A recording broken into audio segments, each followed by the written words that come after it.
Welcome to Arirang News, and you're tuned in to our ongoing coverage of the recovery efforts to search for survivors of the sunken ferry. It's Friday, April 18th here in Seoul. I'm Sean Lim.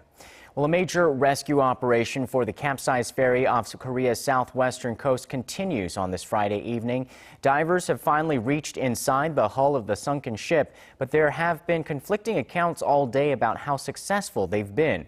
For details, we go now to our Hwang Sung-hee at the Central Disaster Safety Headquarters in Seoul. Sung-hee, what's the latest? Sean, there have been conflicting reports about whether the rescue team had succeeded in entering the capsized vessel. Around 20 divers have now begun to try and enter the third floor of the vessel since about 2 hours ago. The third floor is where the rooms for passengers are, and this is fueling hope as the search for survivors continue. The Central Disaster Safety Headquarters said this morning that a group of divers had successfully entered the cafeteria of the capsized vessel.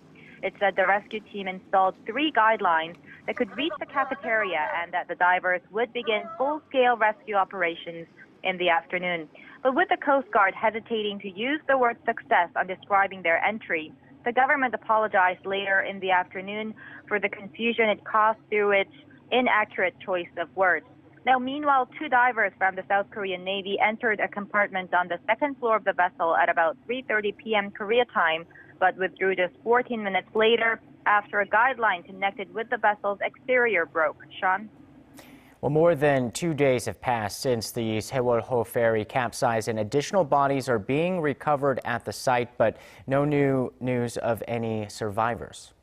That's right. 3 bodies were recovered today. The bodies of 2 male students were found about 500 meters away from the capsized vessel earlier this afternoon. And this came after the body of a middle-aged man was discovered in the morning, putting the total confirmed death toll at 28. 12 bodies were confirmed as being high school students, 2 teachers, 3 crew members, and 1 passenger. 10 bodies have yet to be identified, but 7 others are believed to be high schoolers. 268 people still remain missing, and unfortunately, the number of survivors remains unchanged. Sean? All right, thank you for that update, Sung-hee. That was our Hwang Sung-hee reporting from the Central Disaster Safety Headquarters in Seoul. And let's now go live to Paengmok Harbor on Jindo Island, just 20 kilometers from the site of the search and rescue mission where our Kwon So-hwa is standing by. So with nightfall here once again, how is the situation developing there? Sean, it has gotten pitch dark here at the harbor, and although the weather conditions have improved a lot during the last couple of hours with all the fog and the rain letting up, but now the darkness is a big issue, and every hour and every minute is crucial for the rescuers out in the sea who unfortunately have not found any survivors today, just dead bodies. Now, compared to early in the morning, here at Paengmok Harbor has filled up with more people. Ambulances are lined up, as well as policemen and broadcasters from across the country. International media is here too. Now, the families of the missing here at the harbor are watching how the rescue operations are ongoing. Another day has passed with no survivors found. How are the families coping with the situation? As the time is passing by, hope seems to be fading as well, as the families have seen how the helicopters moved bodies, dead bodies, to the harbor where a temporary morgue has been set up. Now, It was devastating for people. I saw people crying and praying for the loved ones and crying out, "Where is my son? Where is my daughter? Bring me back my child." Now, And also, they have been sometimes shouting in frustration and anger towards the government about the slow progress in search and rescue operation, and also towards media covering the story. They told reporters to stop filming them. So is there any talk about what may happen after the search for survivors ends? What's the next step going to be for the rescue operations? Well, discussions will be continuing on when to pull out the ship eventually. 4 cranes, as well as a floating dock, that is, will be included in the process, and that may take months, according to experts. Now, families worry that as soon as the cranes are used and the ferry shifts, possible survivors may be harmed, and which means they're still holding on to the last bit of hope. Now, I'll be filling you in with more updates in our later newscast. Until then, back to you, Sean. All right, thank you, Soa. That was our Kwon Soa reporting live at the search and rescue site at Pengmok Harbor on Jin-do Island. Since the Sewol-ho ferry sinking, families of the missing have camped out at an auditorium on Jin-do Island to get the latest information on the rescue efforts firsthand. But another reported death is shocking many of us here in Korea. The vice principal of Danwon High School is believed to have committed suicide. Let's go over to our Yoo Li-an, who is standing by at the gymnasium. Li-an, have you learned anything new about this suicide? Hi, Sean. It was around 5 minutes past 4 p.m. Korea time when the 52-year-old vice principal was found hanged by his own belt from a tree on a hill behind the Jindo Auditorium. He was on board when the ferry was sinking 2 days ago, and he was one of the few that were rescued. We're actually learning now that he left a suicide note in his wallet, and on it he wrote that it is hard to live on, not knowing whether the 200 students are alive or not. He also added that he wishes his body be cremated and thrown into the site of the accident, and said he hopes he can be the teacher of the dead students in their afterlife. Sean? How are the people there reacting to the news, and how have all the families of the victims been doing amid all the conflicting reports today about the rescue operation? Well, the teachers of Danwon High School that were here at the gym broke into tears when they heard about the news of the vice principal. Now, as for the families, the sounds of wailing and crying are getting ever louder as we get deeper into the night. Parents just overcome with grief and distraught that not a single victim has been found alive yet. I see a lot of the relatives of the victims surrounding the officials of the Coast Guard, just demanding to know the specific details of the rescue process, and also calling for a more rigorous and more thorough rescue operation. Many here, Sean, are just simply tired, exhausted, and the atmosphere is just really grim. A lot of raw emotion still there. Thanks for your report, Li-an. That was our Yoo Li-an reporting from Jindo Indoor Auditorium, where many of the family members of the now 268 missing are gathered. And with further details on the ongoing probe into the ferry disaster, we're joined in the studio by Park Ji-won from the Arirang News Center.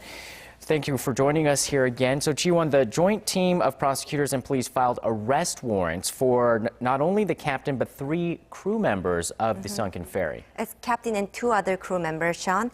And the joint investigation team filed arrest warrants this evening after intensively questioning the captain 3 times. The team applied 5 different charges, including abandoning the sinking ship and rescuing himself before the safety of other passengers still on the boat. And under special criminal laws and specific crimes, the maximum punishment a captain can face for abandoning the ship could be life in prison. And June, there are also reports that the ship may have gone under excessive renovations. That could have been a factor in the cause of the accident as well.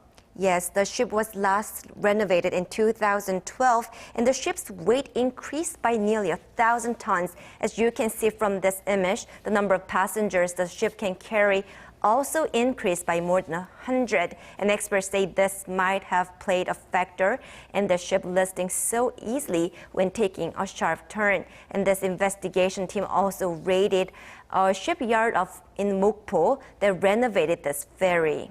And experts also point out the possibility that the cargo carried inside the ferry, hundreds of vehicles and 1,000 tons of other cargo, may not have been tied down tightly so that the cargo could have slid to one side suddenly when the ship took a swift turn. So, Sean, it seems like combination of so many problems at the same time that worsened the situation. And the team that was in charge of investigating this disaster held a press conference, and we got to learn a little bit more about what they found about who was actually steering the ship at the time of the accident.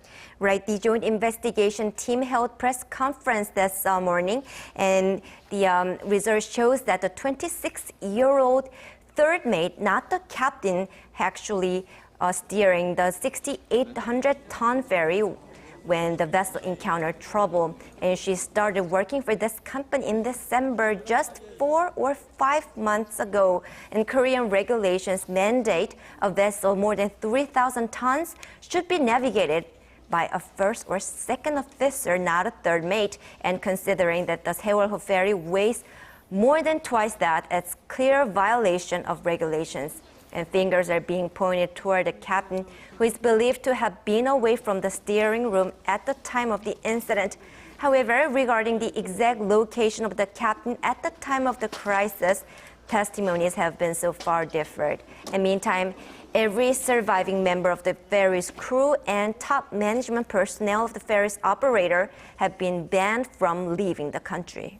And we expect to see more focus on these people in the days to come. Thank you, Chi-won, for keeping us updated. Many questions still remain about the delay in the search and rescue efforts and the captain and crew's actions following the ship's capsizing. And with much of the criticism fueled understandably by emotions of those suffering from missing loved ones, earlier our Choi Yoo-sun spoke with a maritime expert to give us his analysis of how things are going. Here's Captain John Noble, director of UK-based Constellation Marine Services. Well, rescue divers attempted to enter the ferry earlier today, but to no avail. The delay has left families of the missing frustrated and restless. From your own experience, how do you assess the level of the ongoing efforts? Well, I think the level of the ongoing efforts are very much controlled by the conditions at the site. The first thing is the current, and that is quite strong. So free diving in the water is very difficult. The second thing is the sea temperature, and the third thing is the weather, the wind, which creates waves which make it virtually impossible to get in the water. So all these divers sitting there are actually, they're helpless. They would dearly, I'm quite sure, love to get in the water and get on with it, but we have a tragic situation which could be made worse by putting divers or other rescuers into the water where they too could suffer. Well, the vessel is now submerged underwater. How viable is it at this point to increase the chance of finding survivors by pumping air into the sunken ship? Well, if anyone has reached an air bubble, then the introduction of more air can only help, but whether it would go to the right place remains to be seen. If people are trapped in the water, I'm afraid, and it's dreadful for the families, the chances of survival are practically zero because the sea temperature is so cold at 12 degrees that hypothermia would set in relatively quickly. And I regret to say survival is unlikely. And Korea's Coast Guard earlier said the sunken vessel, now presumably weighing some 100,000 tons with seawater, is slowly pushing down further into the seabed.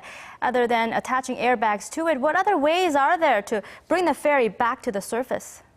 Well, the natural weight of the ship will force it into the seabed if it is standing to a degree.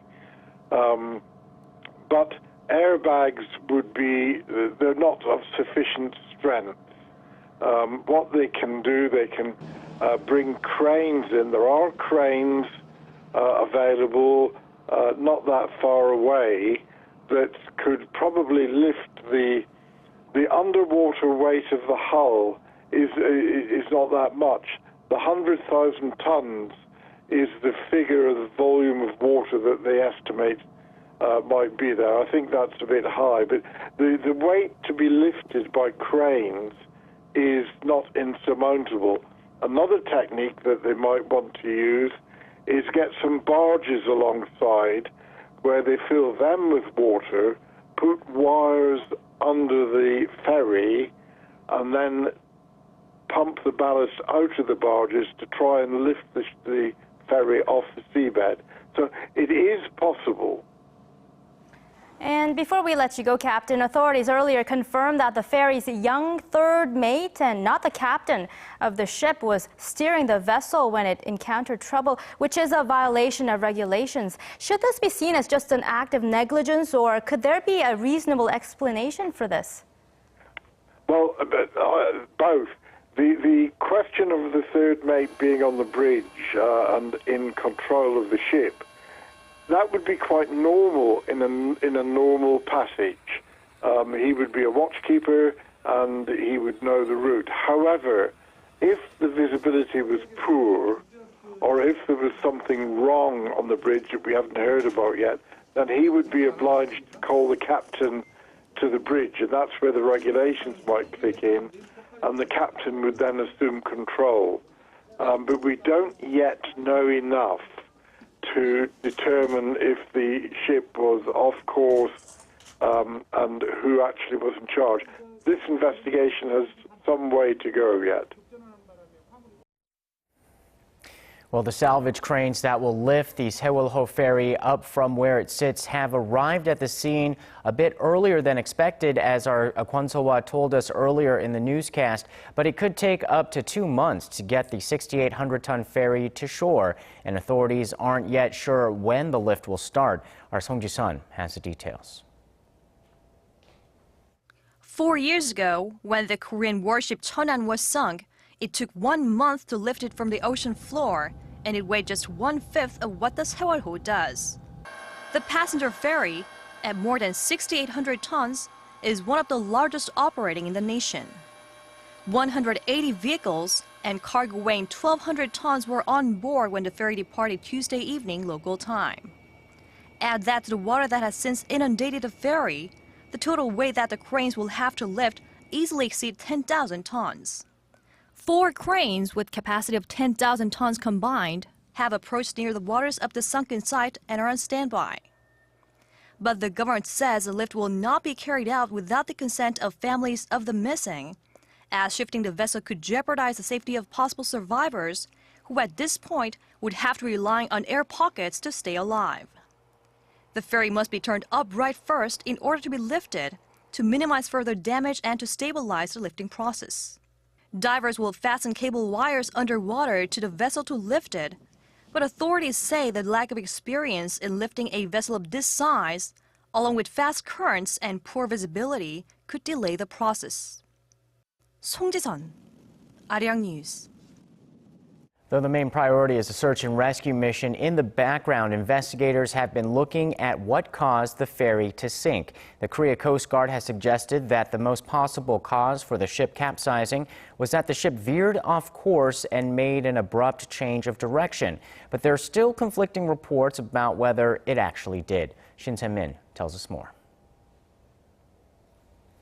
Speculation remains over whether the ship was actually following its directed path. There are conflicting reports still more than 2 days since the ship started listing. West Regional Headquarters Korea Coast Guard reportedly said the Sewol-ho is believed to have turned quickly, but added it is still too early to confirm the cause of the sunken ferry. Earlier, the Maritime Police said the ferry diverted slightly from the advised route, although not completely off course. The General Director of the National Maritime Policy Agency said that all ships leaving Incheon Port en route to Jeju Island are advised to go around Pyeongpungdo Island. However, the ship chose a different route closer to shore as a shortcut. The ferry chose to sail the path away from the advised route, but even then, it isn't considered off course. The Ministry of Oceans and Fisheries said otherwise. Officials in a report said that the Sewol-ho ferry was on track and followed the directed seaway. The chief of the Coastal Shipping Division, Kwon Jun-young, said there is no official term for an advisory or recommended route and that data shows the ferry took the path it intended to take. Shin Se-min, Arirang News.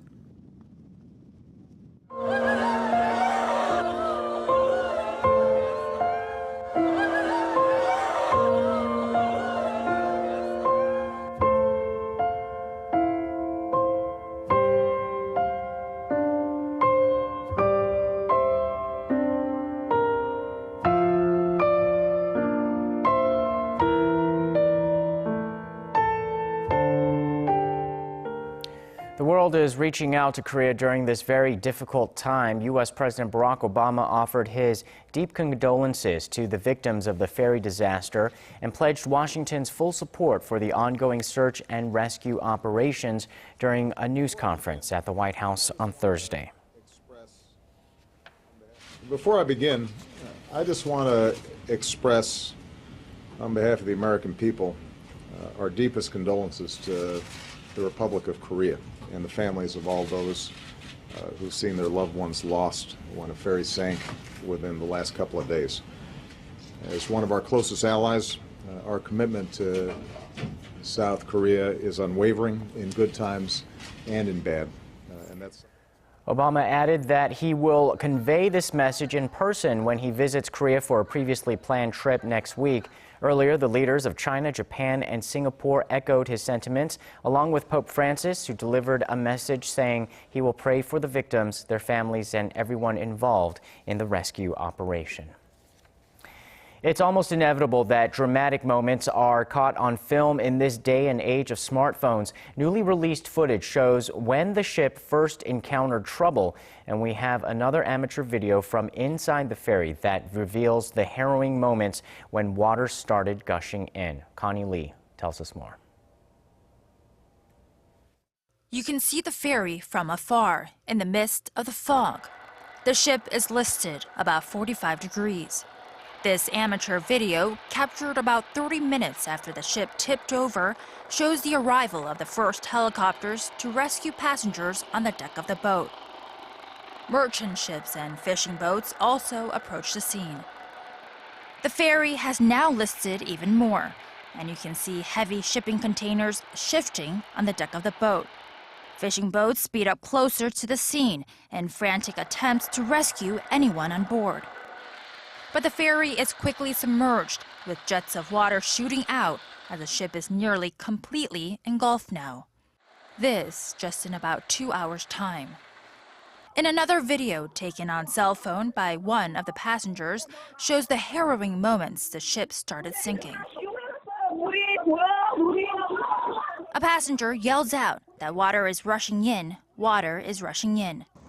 Other passenger videos have also been circulating on the internet in the past 2 days, including one that shows passengers clinging onto walls and their lives as the ship was slanted nearly 90 degrees. In the meantime, an announcement rings out on the loudspeakers. It tells passengers not to move and to stay put. And that's exactly what students here in this video are doing.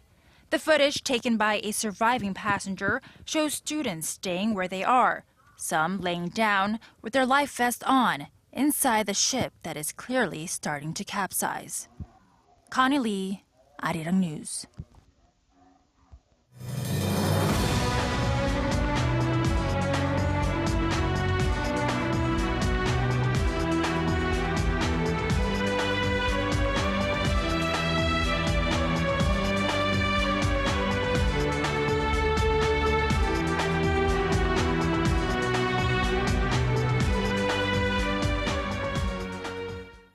The weather on Jindo has cleared up, making things a bit easier for rescue operations. But how long will that last? With more, our Kim Bo-kyung joins us live in the studio. So, Bo-kyung, fill us in on the weather conditions.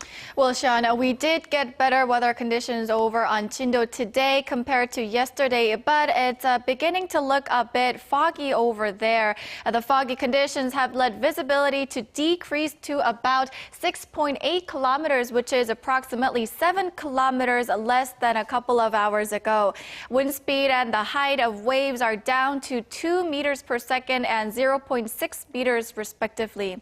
The speed of tidal currents will be at the lowest later tonight at around 10:25 p.m. and we will get 4 more opportunities tomorrow at 5:40 a.m., 11:13 a.m., 5:12 p.m. and 11:13, that is, p.m. It will be a little easier to conduct rescue operations during these hours.